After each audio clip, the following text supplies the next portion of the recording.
This is Sports 225 with Lee Feinswag. Sports 225 with Lee Feinswag is Baton Rouge's longest running and best television show. Who would have believed that? My best friend, Lee Feinswag, look at the Christmas. Sports 225 is brought to you by Breck. Remember, it all starts at Breck. Now, your host, Lee Feinswag. Well, one day earlier this LSU basketball season, I walked into the media area and I looked up at the row in the back there where the NBA scouts and people like that sit, and there was Floyd Kerr. And I went up and shook Floyd's hand and said, "Floyd, what the hell are you doing here?" Because I hadn't seen him in forever since he was the athletic director at Southern. And in around 2005, he left to become the athletic director at Morgan State. And yet, he's back. And here you are, and back on the show again. Yeah, it's been a long time, man. I know. And you've got a business where you're, in essence, analyzing college players for the NBA. Is that the best way to describe it? And a couple of overseas clients, yes. It's interesting and fun work to do. It helps me keep my hands in the game. Well, people who may not remember when Floyd was here, and he lives in Baton Rouge, what a basketball guy he was, through and through. You're a kid who grew up playing basketball in Indiana, Absolutely. Went to Colorado State, one of the greatest players in the history of Colorado State. Now let's start there. You go from South Bend, Indiana to Colorado State. That must have been some kind of transition. Yeah, it was. It was culture shock, the whole ball of wax back in the 60s, late 60s there. I have a twin brother, so it made it easier. Right, and you guys went together, right? We went together. We were a package deal, and the coach's son got a scholarship as a part of it. And we, all three of us, left South Bend, Indiana, a little small town there in northern Indiana, and took off to go west. We actually were following Michael Warren, who went to UCLA and played for Coach Wooden. Was he one of your guys too? He was from South Bend, and he graduated the year before Lloyd and I graduated. And we wanted to get as far west as we could, trying to follow him, because he was like very close to our family, and he was an idol. I mean, he was a big-time player. Well, if for those of you way too young who never heard of Michael Warren, he played on the UCLA team with Kareem Abdul-Jabbar, who was then Lou Alcindor, and among other guys. And the joke was, when they were freshmen, that UCLA was ranked #1 in the country, but they were #2 on campus because their freshman team was so good. And then Michael Warren went on to a pretty good acting career. Yes, he decided not to play pro ball. Right. And began an acting career. And his greatest role was Hill Street Blues. Yeah. And we were very proud of him for his achievements. And he's still in the business. Is he? Yeah, absolutely. Yeah. Ask Coach Brown about it. He'll tell you. Say, did you ever get that story done with Michael Warren? He probably recruited him. All right, since he brought up Coach Dale Brown, a couple of things from last week. Steve Schneider was my guest. Steve and I were talking about the recruitment of athletes in college basketball and college sports in general. And Steve brought up a story where former LSU coach, assistant coach Ron Abernathy, was on a recruiting trip and had an envelope full of cash break open, and it made a big splash. And Steve got his facts wrong about who that was about and when it was. And Coach Dale Brown pointed that out to us this week, and we both let Ron know we got it wrong. Dale said the cash was from the collection of money from rental properties, and it just happened to be with him on the recruiting trip. And yeah, it's a whole long story. It's over 30 years ago. And the other thing is, I made a joke about the recruitment of John Williams, and it was told the story that Judd Heathcote from Michigan State told me. If you want to go see it, go back. We archive all the shows on the Sports 225 YouTube channel at sports225.com. Anyway, I was just telling the story. I wasn't implicating LSU. So there you go. My mea culpas are over. Back to the product at hand. So you guys went to Colorado State. Was Colorado State a lily white place at that time? Not totally. There were approximately 100 African Americans on campus. Yeah, and that's pretty totally. 75 of those African young people, we were athletes. and Denver had a thriving population, so Yeah. it was a good niche. Colorado State was very progressive back in those days, and it was home of University of Colorado over Not in far Boulder, away, right. and the hippie movement and the flower children. Culture and all that. So Well, you there guys- was a lot going on out there. You guys did good. Like your senior year, didn't you? You went to the NCAA tournament and knocked off somebody good, if I recall. Our biggest game was against the University of Colorado. They were a powerhouse in the Big Eight at the time, and There's a bunch of the Big Eight. The yes, Big Eight. Yeah, that's been a long time since I you know. heard that. They used to play. There was another league called the Southwest Conference. You don't even go look it up. Anyway, Yes. Yeah. Right. Yes. You got your history down pretty good. Wow, Lee. those are the things we grew up with. I mean, seriously though, the Southwest Conference had all the Texas schools. The Big Eight was the precursor to the Big 12, which ended up taking in, Southwest Conference teams, and Texas was in there, and of course, it was an amazing time when all that broke up and all became together. But anyway, Absolutely. That was during the period and era of when Texas Western won the national championship. yep. So it was a lot going on out west. And Colorado State was known more for football than basketball. But, yeah, we were pretty successful. We made it to the Elite Eight, and we were knocked out of the 69? tournament in 69. Yeah. And we were knocked out of the tournament. We lost to Drake University with Maury Johns was the coach at the time. And it was a great run. Back then, though, there was only 32 teams in the tournament. Right. That was before the first expansion, which doubled the size of the field. And you didn't get, you won your league, or you didn't get in. We were independent. Yeah. So there were 2 at-large bids. Everyone else was an automatic qualifier, and we were one of the at-large bids. And the other at-large bid in that particular year was the University of Seattle. There you go. Interesting history It is. there, man. And a lot of great basketball players came out of that program as well back in the day. Oh, absolutely. Yeah. You're talking about Tom Workman, and he was one of the great players. Yeah. And the coach ended up winning having a better career as a coach. Although he played, I want to say Lenny. Oh, you're talking about Lenny Wilkins, man. Yeah. Am I right? Or is that the wrong school?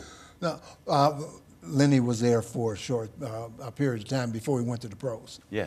There you Yes, and became the legend that he absolutely became. My mind, a terrible thing to waste. He's Floyd Kerr. He's the former Southern University athletic director, former athletic director at Morgan State, but had a pretty interesting pro basketball career I want to talk about. And I really want to talk about the state of today's college basketball game, which sometimes amazes me, but mostly annoys me. And I don't know about you, but I'll get your thoughts about that in just a second. So hold that thought. Okay. Okay, good. He's Floyd Kerr. I'm Lee Feinbach at Sports 225.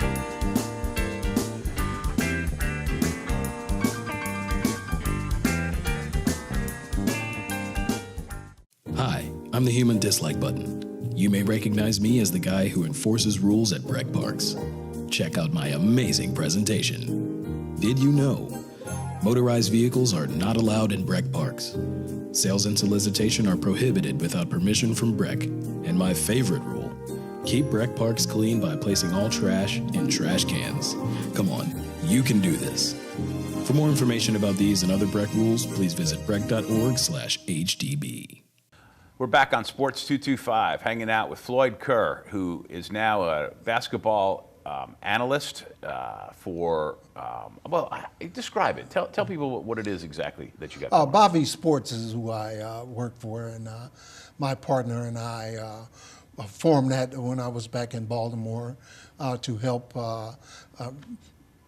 develop young talent in the Baltimore area and keep up with basketball and contribute to the grassroots cause of basketball.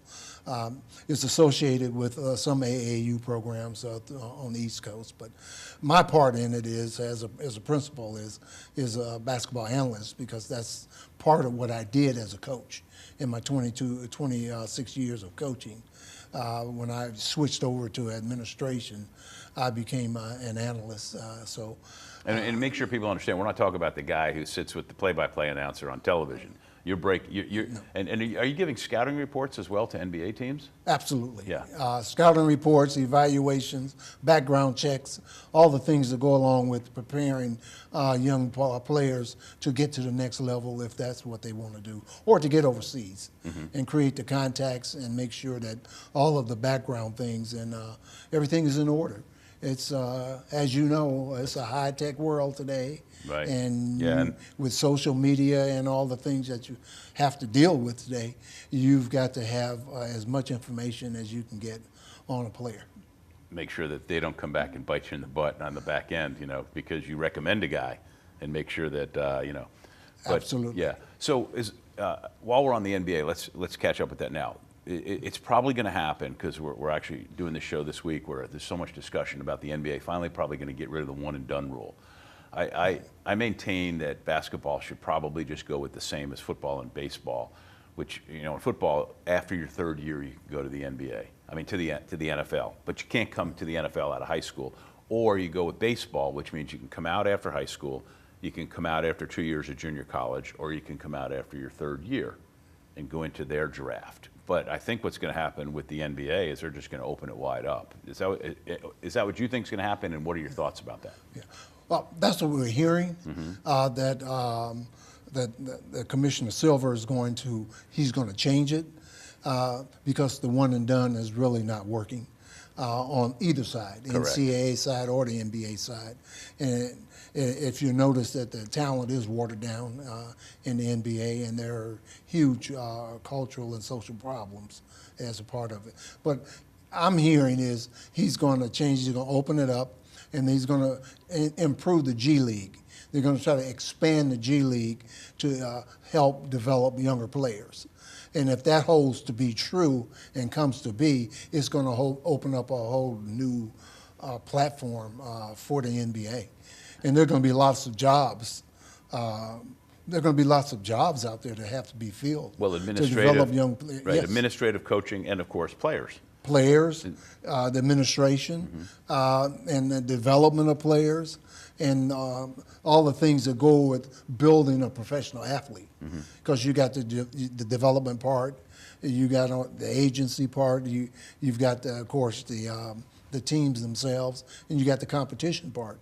And where do you go? How do you do this? And that's a huge undertaking. Great, big-time investment by the NBA. And it would keep a lot of guys from going overseas then. And that's the whole purpose of it, and the drive of it is to keep the talent home.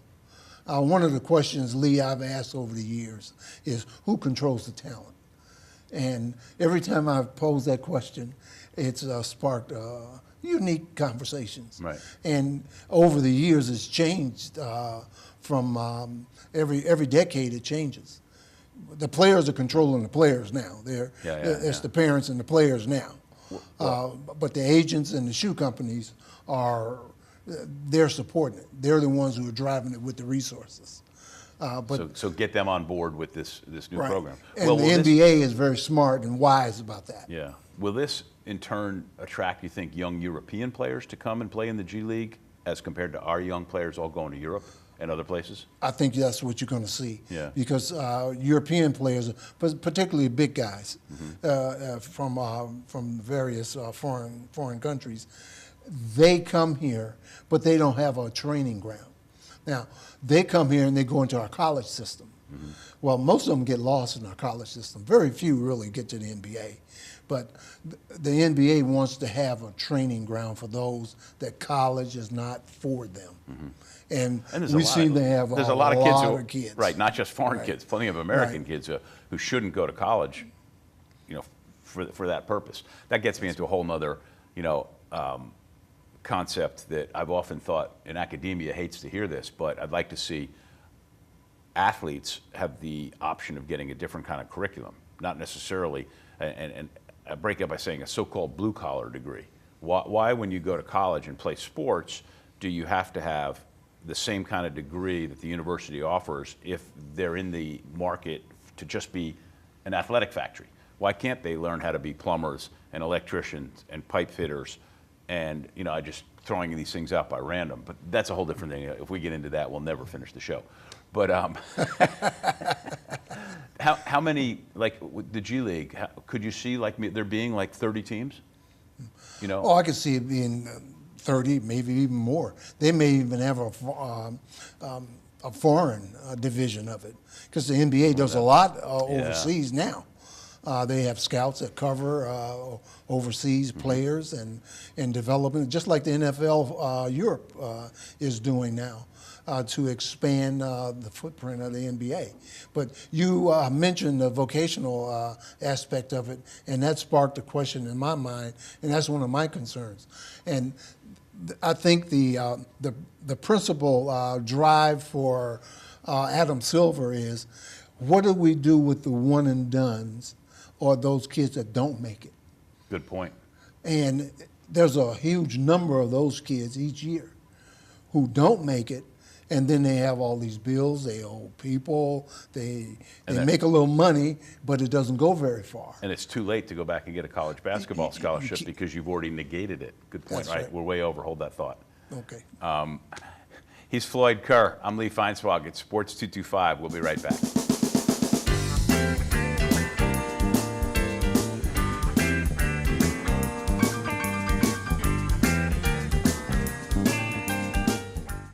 Hi, I'm the human dislike button.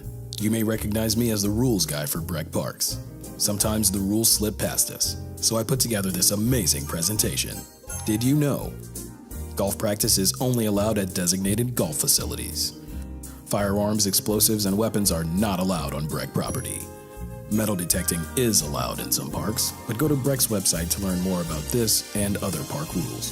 For more information, visit breck.org/HDB.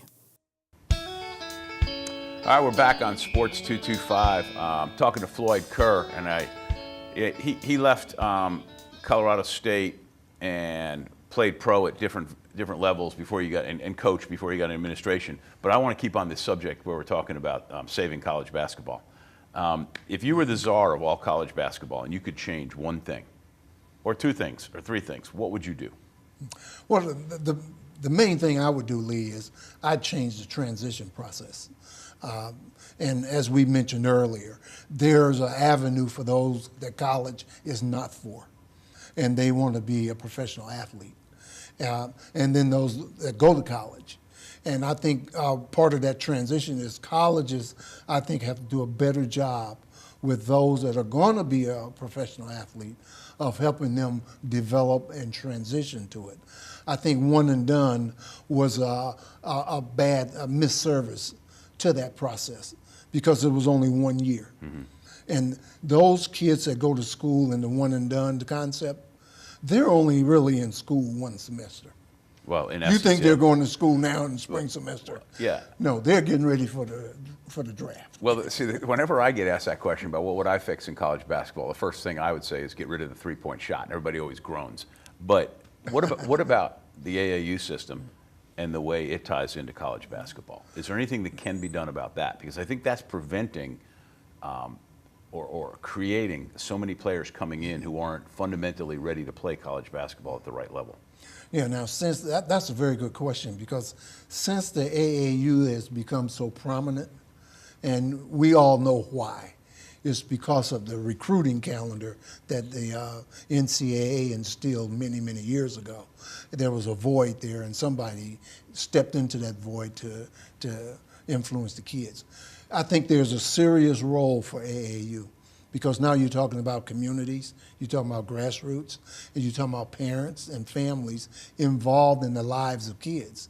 And if you can retool that and find a remedy for it so that you can eliminate the corruption that's there, I think it's a very, very good thing for developing young players.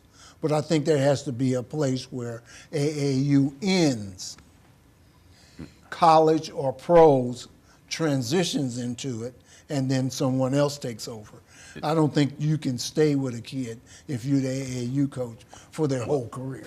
Tubby Smith, popular interview he had this week that was big on social media, where he talked about how 800 kids are transferring a year in Division I, and that's a lot of that is still the AAU influence that comes in. Absolutely. Yeah. And that influence is, I mean, I've known kids who played for 4 different coaches before they got out of high school. A lot of that's back east, but because of the AAU and the traveling teams and all those things, kids are not playing and they're not getting the consistent training from coaches. And they're not building the bond. They're not building the mentoring relationship with the adults in their lives outside of their homes. And you're right. And it's corrupted. I think it's corrupted the entire game and the entire basketball culture. And now it's spilling over into girls basketball. It's also spilling over into football. Although football doesn't have AAU per se, but the concepts are, well, they've infiltrated. I mean, it's part of the culture now. No, that's way more interesting thought than my brain can handle, to considering how much time we have in the show. But no, it's true. But really, get rid of the three-point shot. I hate it. I hate watching the game and seeing 3 guys standing around outside the arc. All right.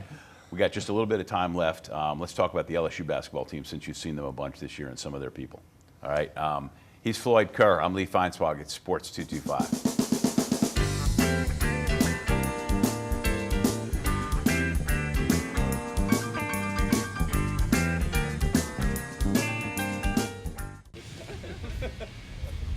Well. Looks like someone forgot all neighborhood Breck Parks close at dark. You want another? I think they'll pass. Amplified music and sound is prohibited without permission from Breck. No alcoholic beverages on Breck property. Smoking of tobacco products is not allowed.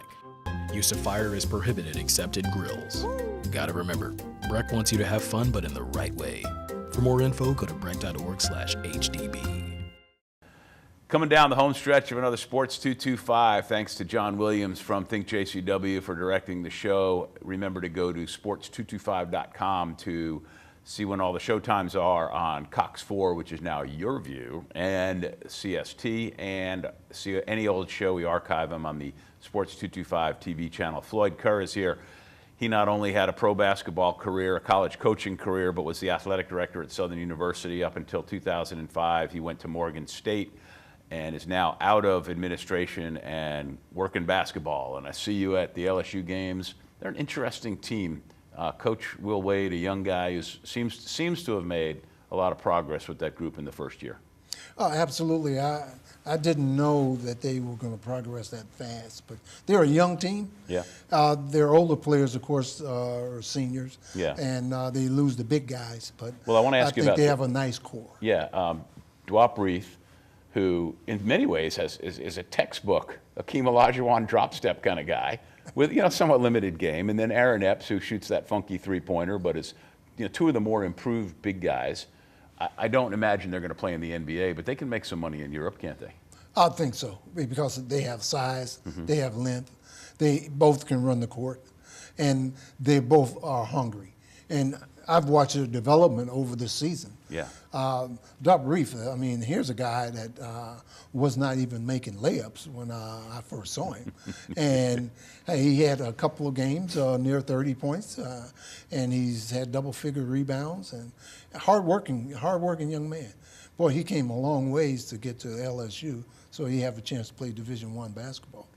And Aaron Epps is, I think his basketball is out in front of him someplace. I agree. If somebody can, he's really young on the court. Yeah. When you watch him play, he's really young. Yeah. If the situation where exists where he can not have too much pressure on him and get into pro ball and keep playing. Yeah, 26, 27 years old, he could be really something. He could be really good because he can shoot the 3, and he's got quick feet. Mm-hmm. He's got some lateral movement, and he has 7 foot wingspan. So yeah, that's pretty good. That's still the funkiest 3-point shot I've ever seen. A couple of their young players are really nice. I really like Skylar Mays. And then of course the point guard Tremont Waters, for just a little, bumblebee, he's a pretty nice player, and he does a lot of good things. Nice player, very smart, very crafty, and savvy on the court. He plays a different style than most of the kids on the team. He's not from Louisiana. That's obvious when you watch him play. You're a basketball guy. You can tell when someone's from somewhere else by the way they play. But very slick kid. Very slick kid. He's right, and I'm getting out of here before we make trouble for ourselves. He's Floyd Kerr, and I really appreciate you coming on. It's great to catch up. Hey, it was great having me, and great to see you again. And let's stay in touch. We got it. All right. Thanks for watching Sports 225. We'll see you next week.